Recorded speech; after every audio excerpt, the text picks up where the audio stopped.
Coming in at number 10 is Flash Freeze. As someone who's been running Wolf Run Ramp for most of Innistrad, and prior to that, Valakut with only a couple weeks of Tempered Steel in the middle, right after the Zendikar block cycled out and the Innistrad block cycled in, Flash Freeze is the bane of my existence. It targets practically every card in my deck. That's one of the reasons I run a few artifacts in my Wolf Run deck, so that I can have a couple of threats that don't instantly go to the graveyard. Coming in at number 9 is Phyrexia Obliterator. I have a lot of ways to deal with creatures. Most of them involve dealing damage to that creature.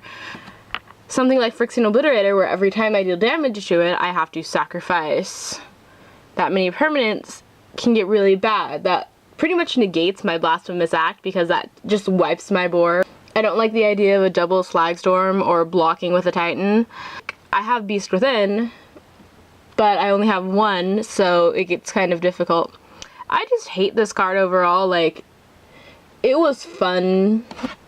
It's a fun card to play with, but when you're the person having to deal with it, as I usually am because I'm generally Gruul colors, I just don't like having to deal with this card. At number 8 is Ratchet Bomb. I just don't like this card. I also played Werewolves for fun, and my brothers played Werewolves for fun, and we had to stop because this card was like everywhere. It's like, cool, I'm not gonna cast any spells, your werewolves are gonna flip, then I'm gonna crack my Ratchet Bomb, and you're just like, ah. So with that gone, hopefully Werewolves will come back because Werewolves was kind of fun.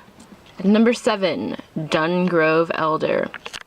Pretty much the main reason I hate this card is the hexproof nature of it. I don't think creatures should be hexproof if they can constantly get bigger like Dungrove Elder can. Because when you're staring down like 4 Dungrove Elders and they're all 7/7s and you can't target any of them, you're just like, ah! Oh, the many reasons I hate Phantasmal Image. It's on here at number 6.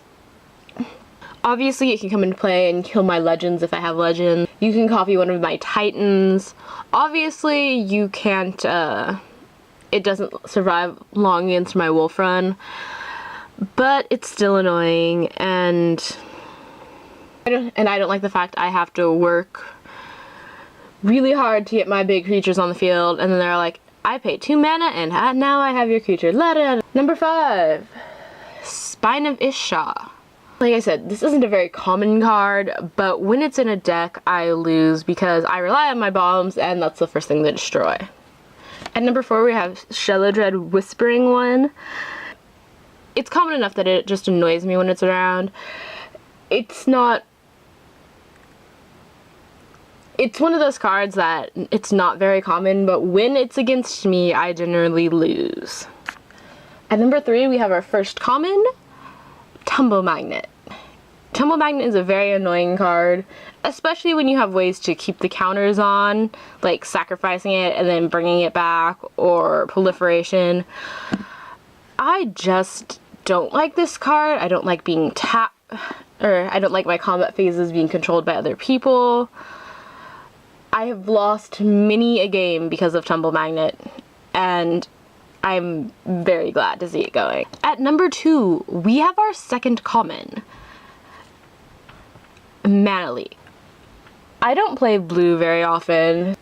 I played a little bit of Rug on MTGO, and I played a pseudo Cobblade deck, but beyond that, I really haven't played blue very much. I don't really like blue. I know a lot of people think blue is the greatest color. It probably is. I just don't like blue. And because I don't play blue very often, I don't play Mana Leak very often, so I haven't come to be attached to it. I have come to hate it. I have lost so many games because of this card. I hate counterspells in general. I think counterspells make the game less fun. I know some people think they make the game more fun. I have a less problem with cards like Cancel and Dissipate, or even something like Syncopate. This card, it's just... And my number 1 most hated card that I'm glad to see going, Karn. Karn really wasn't a big deal when I could play a Vampire Hexmage and sack it to remove all of the counters off Karn. But that didn't last very long because then Zendikar cycled out along with the Vampire Hexmage, and there was just Karn. I don't think I have ever won a game where Karn Liberated hit the field. Thus why it is my most hated card, and I'm glad to see it going.